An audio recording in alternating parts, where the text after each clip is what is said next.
Hi, I'm Cheryl Belson, and over the past several months, we at American Sewing Guild have been providing basic sewing information, primarily trying to help you understand various terms and how they impact your sewing life. This is the last installment, and I decided I would try doing it as a video since our topic this month is on sewing machine terms. There are so many different things we could talk about in regards to the sewing machine, and every sewing machine is different, but I'm going to focus on 6 different terms in this video. I'm going to talk about the spool pin. I'm going to talk about the hand wheel, the feed dog, the presser foot, the bobbin, and the thread cutter. So let's get started. First topic I want to talk about is spool pins. My sewing machine and many sewing machines have 2 spool pins, a main spool pin like this one and an auxiliary spool pin like this one. These spool pins are designed for all types of thread. The main spool pin, this one, is adjustable so it can be used in a horizontal position where the thread reels off the stationary spool, or in a vertical position where the thread spool actually will rotate as you sew. You want to use this horizontal position for all regular sewing threads and the vertical position for large spools or specialty threads. Now, there's also another school of thought that says that if it's a regular spool of thread like this one, the kind that just is wound round and round smoothly in single uninterrupted lines, you want to use in the vertical position. And that if you're using a spool of thread that is more common now in more places, which is wound in a kind of a crisscross manner, that you always want that to be in the horizontal position. Let's start with the horizontal position. In order to thread this, you're going to want to lift it up just slightly. Take your cone or your thread cap, and you're going to want to put it on with the point pointing backwards. And then you'll put your spool of thread on like so. You always want the thread coming off the top like this. Let's put that on, and then you're going to want to put the cap on. And you want this to be a nice tight fit because this spool in the horizontal position is going to come off the thread, off the spool like this. Now let's talk about when you use the vertical position.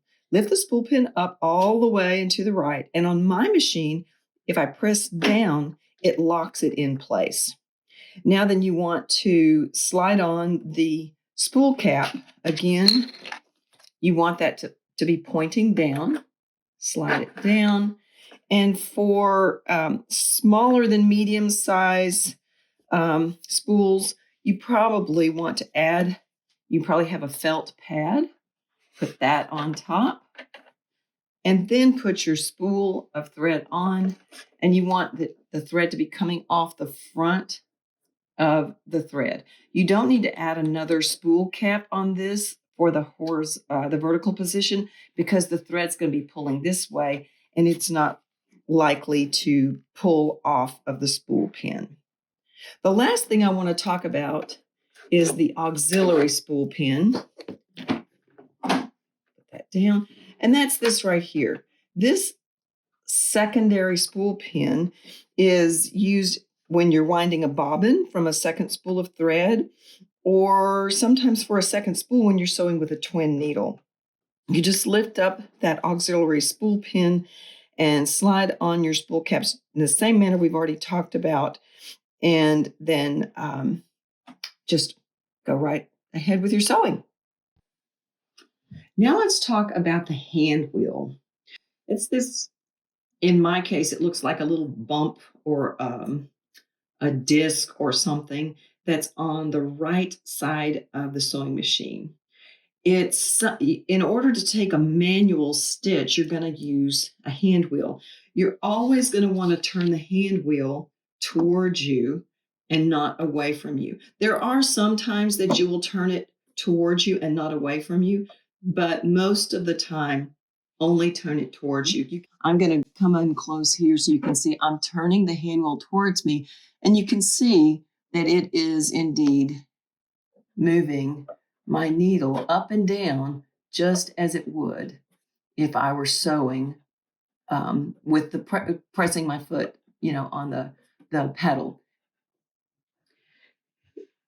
You may want to rotate the handwheel in a clockwise motion, which would be away from you, to unlock the bobbin if it gets kind of locked up with a thread nest. Just do it gently in a subtle way. It's a little harder to turn the handwheel in that direction, so just don't apply a lot of force, and just in general, think I rotate my handwheel towards me, not away from me. Let's now talk about feed dogs. Feed dogs are a set of 2, sometimes 3 short, thin metal bars that are cross-cut with these diagonal teeth. You can kind of see right in there. Let me zoom in so you can even see them better. So that's your feed dogs. The purpose of them is to actually feed the fabric through the machine. They just grip the fabric and help move the fabric along, going through the sewing machine as you sew forward. Most of the time, you're going to have these feed dogs in the upright position because you need it to pull your fabric through. There are certain times when you want to lower the feed dogs. Now, you'll need to look at your sewing machine manual, but my sewing machine has this little lever on the bottom, and you'll notice it's got the little teeth marking on the left, and it's got a flat line on the right. So if you watch as let me see if I can zoom in. I think I'm zoomed as much as I can. As I move this to this other side, watch those feed dogs right here, and down they go. And so now I'm in control completely. The feed dogs are not going to pull the fabric through.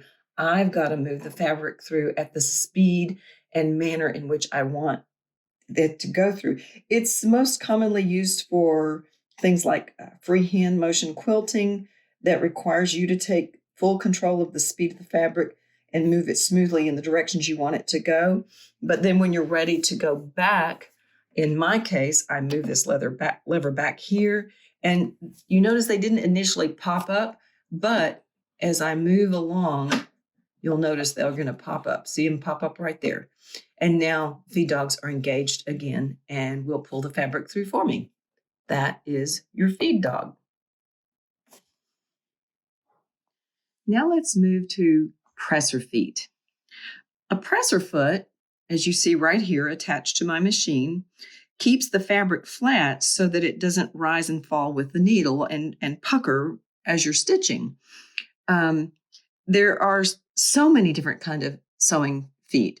This is kind of an all-purpose metal foot, whereas this is an sort of an all-purpose, but it is a clear open toe foot. It gives you more visibility, and that's something you want sometimes. There's specialty feet, like this is a buttonhole foot. On my machine, it has a special attachment, and this little wheel helps guide the length of the stitch and the fabric. This is a zipper foot. It can attach this way, so the needle can be on this side, or this way, so the needle can be on this side. This is a 1/4 inch foot. It has a little guard here on the side that you align your turn it so you can see it better. You align your fabric against that little guard, and then it gives you a nice, perfect 1/4 inch. This is a button foot that you can insert a button right in here and actually sew your buttons on your shirts or whatever you're sewing. I prefer to put mine in little boxes like this, and I store them in something that looks kind of like a tackle box. There have been a lot of different methods to try to organize your feet. that I've seen from a variety of people. You should choose what works best for you.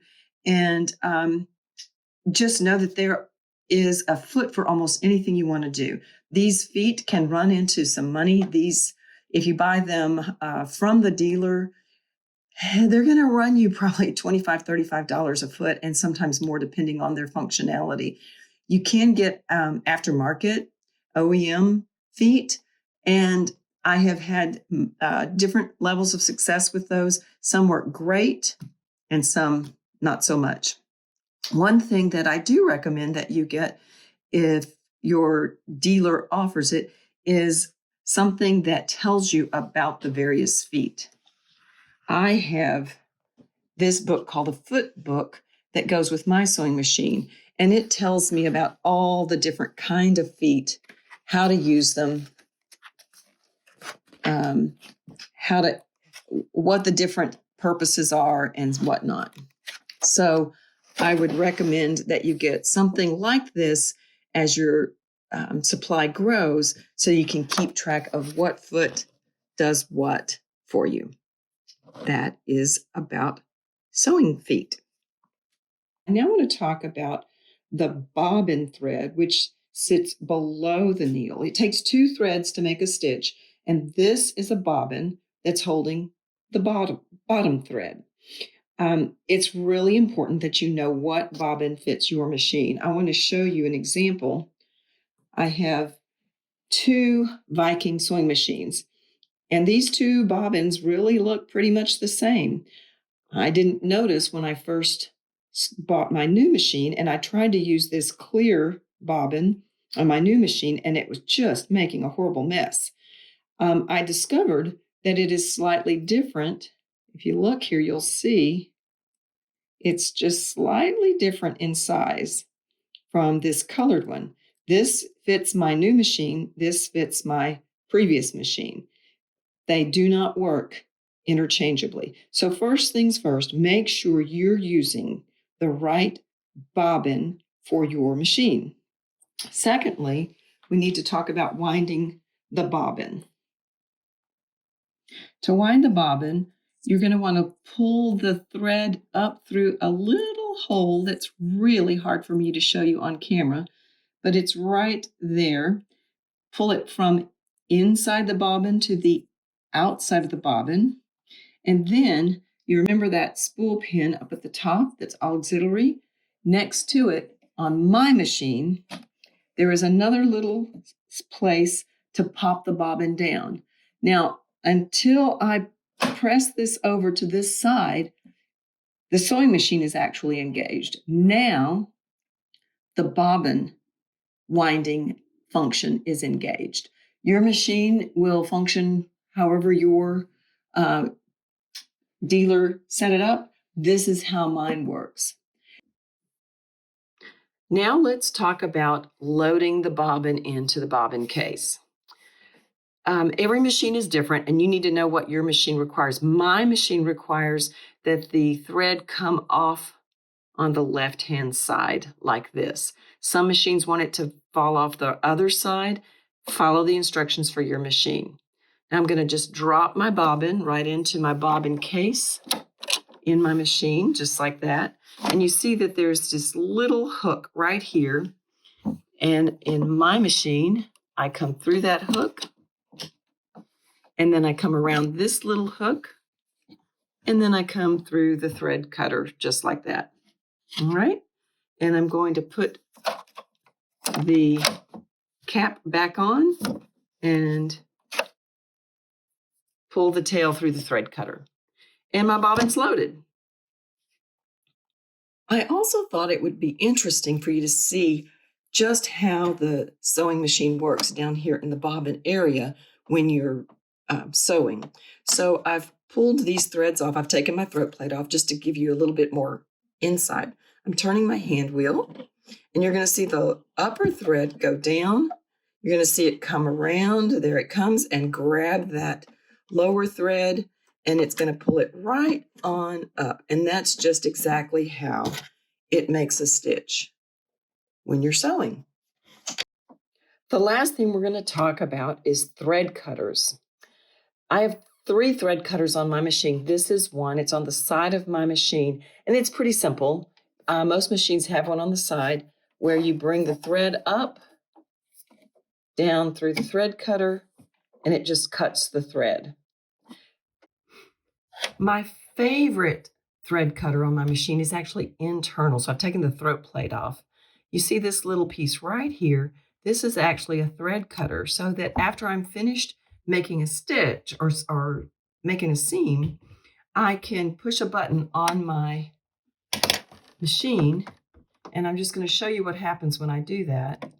Watch that piece. And there you go. It cut my threads, and I'm ready to pull the fabric right out away from the machine. The last thread cutter I want to show you is the bobbin thread cutter. It's this little piece right up here on my machine. You may have one on yours, you may not, but if you do, it's just a simple pull and you've cut your thread, just like the one on the side. I hope you've learned a thing or two about your sewing machine. And I really want to encourage you not only to learn about the things I've talked about today, but get your manual out, take a look at it, and find out all the amazing things your sewing machine can do. If you're like me, you're probably using only a fraction of the functionality that you have right at your fingertips. But if you take great care of your sewing machine, know what the different functions are and how they work, you'll have years and years of sewing enjoyment. Thanks for joining me on this last installment of Sewing Terms. I hope that you've enjoyed the articles and learned a lot of things along the way. And until next time, bye now.